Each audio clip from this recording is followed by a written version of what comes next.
Hey, good morning. It's a 9:02 on this Tuesday morning, February 24th. I'm Pat Kreitlow. It's another beautiful morning up north. Nice to welcome you along today.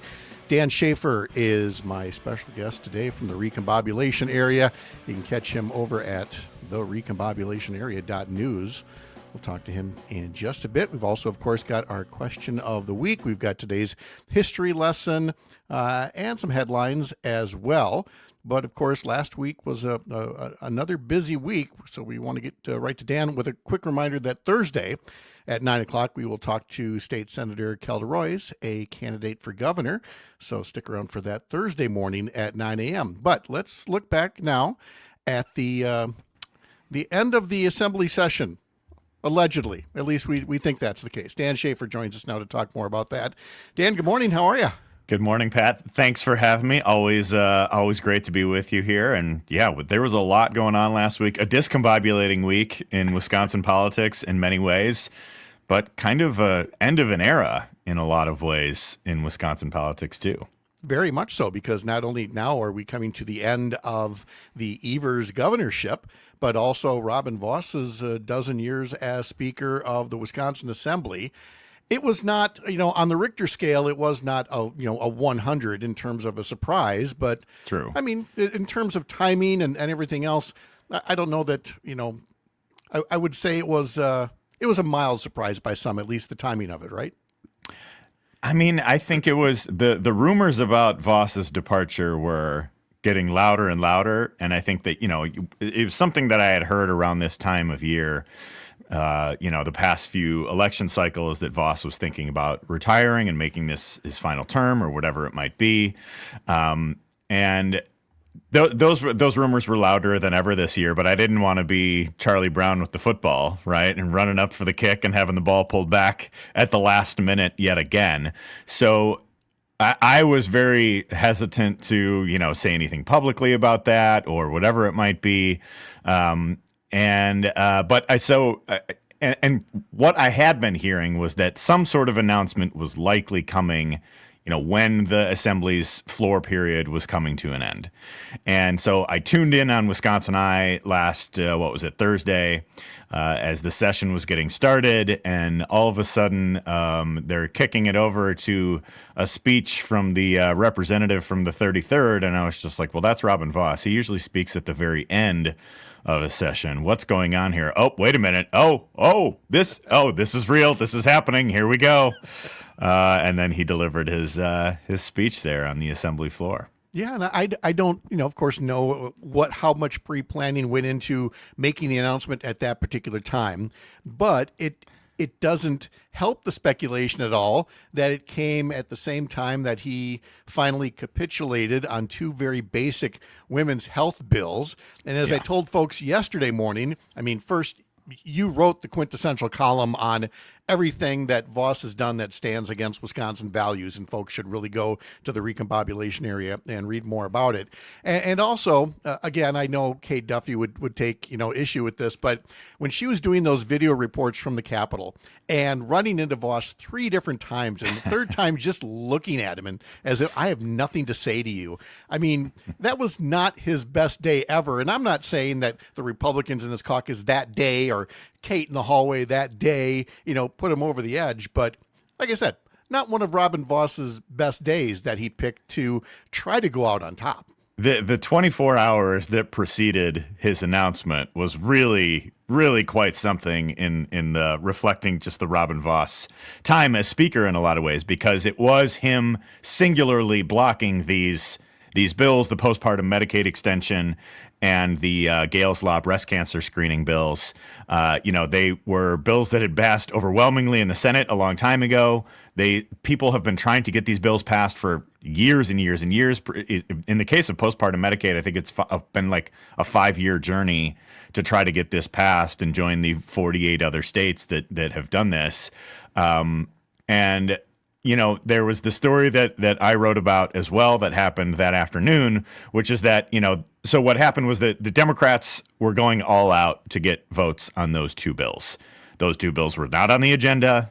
And until Democrats went absolutely all out, Greta Neubauer and the leadership there took an approach where they were going to file an amendment to every single bill that was going to be on the assembly floor session and force a vote on these two bills one way or another, whether it was ruled germane to the bill or not. They were going to try to add these into everything. And so Republicans went into closed caucus, and that lasted for an extended period of time. And then Voss and Tyler August and perhaps some other Republicans left the Capitol to go to a fundraiser at the Madison Club while the assembly was still technically in session. And of course, it was a fundraiser held by Robin Voss's wife, former Assembly Representative, and now head of the Jobs First Coalition, Michelle Lichtens Voss. And so it just is perfectly Robin Voss to be like, he is obstructing a bill that everyone supports, and he is off going to do the bidding of the donor class, which he has always done in the state of Wisconsin. So it was really quite this encapsulation of what he had done. And then they have the big press conference later that night with a number of Republican Assembly representatives talking about how they had convinced Voss the other way, and he finally heard the right argument or whatever it was. It was not that. It was that Democrats forced the vote on it because this was, Patrick Snyder and all these other Assembly Republicans were saying that like Democrats did, these shady tactics or whatever. The bills would not have been voted on if Neubauer and the Assembly Dems had not taken a harder line approach. Right. Can we just state for the record to Pat Snyder, give me a break. Yeah. It was seriously not going that way at all. We're talking to political journalist Dan Shafer about everything that transpired in those final 24 hours of the assembly session that ended with some basic women's health bills finally passing and Robin Voss saying that he was not going to run for re-election and step down as state assembly speaker. Now, Dan, I mentioned yesterday that yes, Robin Voss has gifts, he has skills, he has talents, but I also think it needs to be said that his power, his legacy was built on a pile of rigged maps. And that's what helped him hang on for so long and cement that power and be the obstructionist that he was. So having established that, yes, he has skills, but yes, it was also, part of a house of cards on rigged maps. How else would you describe how Robin Voss will ultimately be remembered by the 2 or 3 nerds out there that study the history of the Wisconsin legislature years from now? Yeah, I mean, the fact that he is the longest serving assembly speaker in state history is obviously going to stand out. And he in so many ways, and I wrote about this in my piece that you referenced, I do think he is the most consequential Wisconsin politician of the past 15 years. I think the fact that he, his term spanned the Walker years and the Evers years, he has really been the most powerful political figure in Wisconsin for a generation. And for the worse, to be clear, for the worse. He has ripped this state apart at the seams.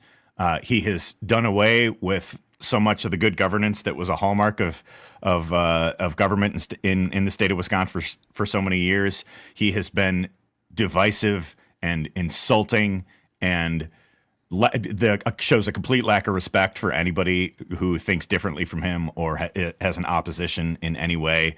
Like, this is a guy who, in 2019, State Representative Jimmy Anderson, who is a paraplegic and uses a wheelchair, he was requiring him to come to committee hearings, and Anderson said no and made a big stink about it. And he's talks about how difficult it is for him to, get to a committee hearing on short notice and whatever it might be. And Robin Voss accused him of political grandstanding, of somebody who doesn't have the ability to walk. He accused him of political grandstanding. He's on brand. Very much on brand. So, and so I've seen a couple of these reflections of, Robin Voss looks back at his time as Assembly Speaker, and he's trying to talk about how he's, has respect for the institution and is so glad that he played a part in democracy, and that, all of these different he wants to be remembered as a statesman or something like that, right? He should be remembered as absolutely nothing but. He is a destructive force in this state. He is the antithesis of everything our politics should stand for, and he should not be remembered fondly. And he's leaving now, of course, as the maps get more fair. The metaphor applies about rats and sinking ships, and that's all fine and good. But we have to quickly add that despite what omens might be out there for Democrats in 2026, there should not be an oversupply of confidence. Yes, there were 23 new Assembly Democrats elected in 2024, giving them a net gain of 10 seats. But nobody should, on the Democratic side, necessarily be measuring for drapes in the speaker's office just yet, right?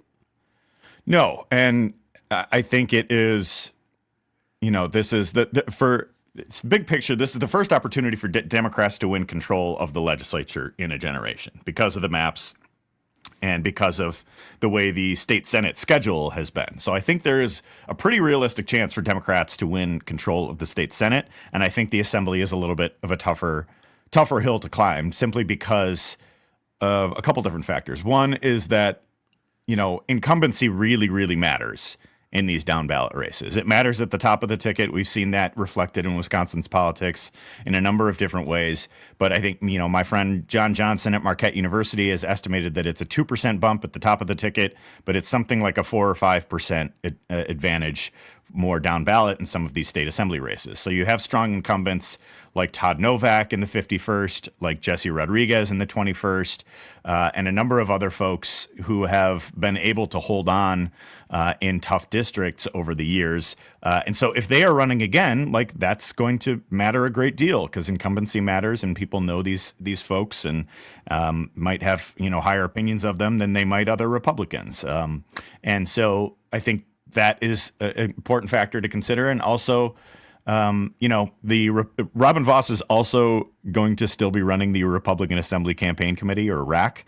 And that organization just got a couple of giant checks from the Uihleins and the Hendricks families, and they have outraised the Assembly Democratic Campaign Committee so far. And so they are going to have the money advantage. Vos knows how to push all of the buttons, even if he is, heading to the exits. I don't think he would want his legacy to end with him handing the speaker's gavel to a Democrat next January. But, that's the comeuppance he deserves. And I do think there is a realistic chance, even if I wouldn't necessarily make Democrats the favorites. I think it's a toss-up. It's a Wisconsin toss-up. Vos will leave at some point, as will Governor Tony Evers, and it led to our question of the week that I wanted you to weigh in on. Once Robin Vos and Tony Evers are off the stage and there is new leadership involved, do you feel like the political environment in the Capitol will get better? Will there be very little change? Will it actually get worse because a new generation of leaders wants to prove how tough they are? Again, wildly speculative, but with those two, giant figures leaving, how do you think things are going to look next year? Yeah, we're going to enter just a brand new phase, a new era of Wisconsin government with the two of them leaving. And I think that I'm going to try to be an optimist here. I'll try to be the glass half full guy, which is not always a comfortable position for me to be in. But I do think Wisconsin politics can and will get better, because I think Vos has just singularly been such a damaging force to our politics in so many ways. I feel like it's pull any thread and you're going to find your way back to a decision Robin Vos has made that has made this state more partisan, more divisive, more, less focused on just getting things done. It took so long for so many things to finally come to the floor. And we saw that this week with postpartum Medicaid. It was because of one guy. That's something that would have probably passed 4 years ago and potentially saved the lives of dozens, if not hundreds, of women who dealt with health complications. So I think anything that we are going to turn the page on from the Robin Vos era has the potential to be better, because he's just represented the worst in our politics for so long. Let's do a couple of quick hits on unfinished business here. The big one, of course, is a tax relief package, whether it's property tax and or income tax rebates. But the governor also wants it attached with some new general funding for schools, which Republicans have been resisting. And it didn't get done by last Thursday. So now we hear that if a deal is struck, it will be taken care of in a special session. If it's me, I'm saying the odds are slightly less than 50-50 that a deal gets done on this, but it is an election year, so there's pressure to do it. Do you feel like a package can still come together yet? I mean, it's very possible. I do wonder, like, if this is something that might happen later in the year. As depending on how the political winds are blowing for some of these campaigns and how they're taking shape. And but I think Evers is right to say that we're not going to have a deal without some sort of education funding. I wish he had said that on the state budget in those negotiations a year ago, because that does seem like a huge reason why we are where we are. There were a lot of folks that criticized that element of the bipartisan budget deal that was struck last year. And I think those people who were expressed some concern over that have been proven correct over the past, 9 months or whatever it's been. And then I think the property tax issue is one that I think is going to be a big one in the governor's race this year. And how, some folks might approach that in the legislature will go a long way to shaping how that debate plays out in the campaign this fall too. And so I think, the Assembly Republicans and Senate Republicans haven't seemed to be on the same page for a lot of this. Even if they have been on the same page for certain things, they're not on the same page as the governor. So it just seems like the type of, we're doing the same dance of gridlock that we've seen for 8 years of divided government here. Maybe we end up with a deal, but who's to say? All this talk about the assembly, and meanwhile, Devin Lemahue is over here going, hello, the Senate is still Right. here. We still have at least one more session day with things that there are assembly bills waiting. And so Yeah. I'll ask you about all three of these at once. You can weigh in however you want. There's still a potential for funding for the stewardship program, albeit nothing like what Democrats would want. There's finally releasing the PFAS funding, and there's an online gambling bill there. All three have passed the assembly, but it's not a slam dunk necessarily that the Senate Republicans are going to go along with them. We've talked about that before, that Senate Republicans, Assembly Republicans, they sometimes don't get along, just like Senate Democrats and Assembly Democrats. It's just, turf battles are par for the course. Do you feel like the Senate's going to feel jammed and just go ahead and pass these assembly bills, or are one or more of these that are going to be left hanging and undone when this is all done? Yeah, I do think of the three, I think the one least likely to pass is the stewardship program one, because that is the one that's the Senate Republicans have seemed more dug in on. The PFAS one does seem like, it passed, was it unanimously in the Assembly? I think the PFAS I think so, yeah. bill passed. So that seems to suggest that is headed in the right direction there. And then I do think they're going to pass the online gambling one, because they'd had some bipartisan support when that was initially introduced in the Senate, and that does seem like that does seem likely to pass at this point too. All right, let's wrap up with where you're going next. And that, of course, would be campaign season. Yeah. And attention will turn back to the 7 Democratic candidates running for governor at this point. Let me ask you this. The 7 Democrats that are in right now, do you feel like all 7 will end up appearing on the August ballot? And by that time of the August primary, do you think there will be a clear front runner? I'm not saying everybody will get out of the race like, a couple of years back in the Senate race, but will there be a clear front runner, or are we going to be going into a very wide open field on that August primary day? I've said this all along. I think this primary is going to last all the way until August. I don't think we are going to have a situation like we did with Mandela Barnes a few years ago, where people dropped out and endorsed a clear front runner before the primary. I think this is going to be competitive all the way until August. I don't know if all 7 candidates are going to be competitive all the way until August. But I do think, based on the fundraising numbers, based on how the campaigns are taking shape, I do think they're going to be viable all the way until then. I think one of the things that's kind of complicating this race right now is I don't think they expected the spotlight to be on this race quite yet because of the spring election. And so because the spring election, Chris Taylor, the liberal candidate, seems like such a heavy favorite to win the race for Wisconsin Supreme Court, that I think right now people were expecting there to be a Maria Lazar, outside super PAC funded by the U-Lines, flooding the airwaves with everything.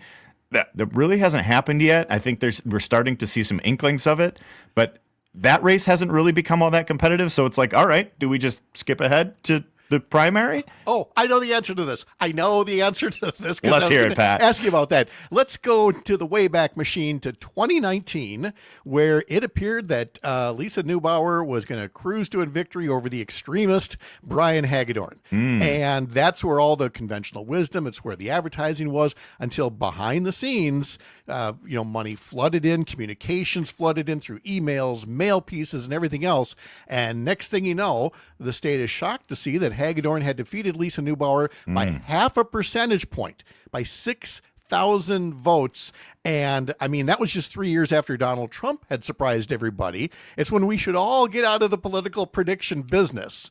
But I'm not yet prepared to say that the Uline money and the Hendricks money and all kinds of religious group money isn't going to pour into this. Maria Lazar is out there, courting all of these, rather far right groups around the state right now. And that I don't know how else to say that I still wouldn't put money on the race just yet, but maybe I'm just still a little too burned by 2019. That is fair. We have been burned in Wisconsin before. But, I was at Marquette University last week when they had a meet the candidate session with Maria Lazar. And, she is just running a very different type of campaign than what we've seen be effective in Wisconsin. I don't like the fact that, Susan Crawford won by double digits. Janet Protasiewicz won by double digits. The liberal candidates have been on a real winning streak there, and she has not proven to be the fundraiser or the dynamic candidate that's really going to capture people's attention. Last year, those candidate get to know you forums at Marquette were like headline front page of the Journal Sentinel type news. Did you even know it happened last week in Milwaukee? No. That's the thing. It's just like this race has not picked up that much steam. No, but you're right. We can't spike the football in February. That's for sure. No. And by the way, there was a Supreme Court election a year or two before that where progressives didn't put up any candidate at all. Another burr in my saddle still, but who am I to hold grudges, right? That was peak discombobulation of the very well of the left in Wisconsin. I can't let you go without saying the NBA season's heading into the home stretch. How you feeling there about your Bucks? I'm just excited to watch some young players play. I'm not all that excited about I'm not super optimistic about their prospects of clawing back into the playoff race, but I've been really enjoying. I'll point out one guy that I've really enjoyed watching this year, who I think has been a breakout player, is Ryan Rollins, the guard who they picked up a couple years ago, and he has made a huge jump from, he was averaging like 6 points a game last year. He's averaging like 17 and 5 this year. He's made a huge jump. He should be in the most improved player conversation. And if they've got a guy there with Ryan Rollins, that's another building block. And maybe next year they can put another piece around Giannis for one last run. One would hope. Dan Shafer, read what he's got. Subscribe over at therecombobulationarea.news. Dan, it's always great to check in with you. Thank you so much for all the insight today. Thanks, Pat. Be well. All right. Thank you very much. All right. Let's take a look at some headlines here. Opportunity Wisconsin, the progressive group, has released a new $500,000 ad campaign targeting 3rd Congressional District Republican Derek Van Orden for supporting President Trump's tariffs. The ads have the owner of Wonder State Coffee talking about going through 500,000 pounds of coffee a year with 85 employees, and says that the tariffs are crushing us and leaving them with no choice but to raise prices on consumers, even as Derek Van Orden is calling the tariffs a success. The Wonder State owner says that doesn't feel like success to me. All I see are higher prices, he says, while billionaires are getting big tax breaks. Can't wait to see Derek Van Orden's response and that of other Wisconsin Republicans to tonight's State of the Union, whatever it is. I'm not going to call it an address. It won't be that formal, trust me. There's going to be a special committee meeting today in the state capitol, according to WisPolitics, looking into the Department of Justice. This special committee is investigating whether the state DOJ was proper in using private funds to hire a prosecutor to work on environmental cases. Well, testimony is going to come from a man who was fined by the state for operating a factory farm without a permit, as well as a conservative think tank founder. Let me say again, a Republican led special committee looking into the Department of Justice using private money to enforce environmental law. Will hear from a man fined by the state for operating a factory farm without a permit. There's a lesson here. When you underfund the people who want to make sure our water is clean, don't expect folks to just sit there and go, okay, whatever you want. They did get that private funding, and thank goodness for it. All right, a quick look at today's history lesson on this February 24th. I will put stuff in the comment sections here, noting that birthdays today include George Thorogood, turning 76 years old today. Rupert Holmes, who gave you Escape, the Pina Colada song, is 78 today. A celestial birthday to pass along, Mitch Hedberg, who was born this day in 1968, passed away in 2005. The man who gave you such lines as escalators can never break. They can only become stairs. I'll put a link in as well to the 1969 Johnny Cash recording live at San Quentin that took place this day, all those many years ago, 57 years ago now. Roberta Flack's Killing Me Softly with his song was the #1 song for the first of 5 weeks on this day in 1973. And Rick Springfield on this day in 1981 released his breakthrough album, Working Class Dog, with the #1 hit, Jesse's Girl. I will remind you again to go check out our Do Something calendar of events. It has just grown by leaps and bounds. Head over to upnorthnewswi.com to see that. And as we already discussed with Dan, our question of the week is all about life in Wisconsin after Evers and Voss. Do you think are you optimistic? Are you hopeful but short of optimistic? You going to think it's going to be a mixed bag, or are you pessimistic about what things will be like in the state capitol next year? Again, we had a huge uptick in responses to last week's question of the week about Tom Tiffany and the Epstein files being some kind of distraction. So clearly we appreciate the time that you've put in to address our questions of the week and to subscribe to our newsletter and much more. All right, tomorrow guest-wise is still TBD. Chris Hambuck-Boyle reminds me in the comment sections that this is, again, Public Schools Week, and keep in mind, wisconsonnetwork.org is the place to go to learn about the events that you can get to show your support for public schools on this Public Schools Week. All right, time to head to my day job over at Up North News. Thank you so much, as always, for tuning in. We'll see you tomorrow for another beautiful morning up north.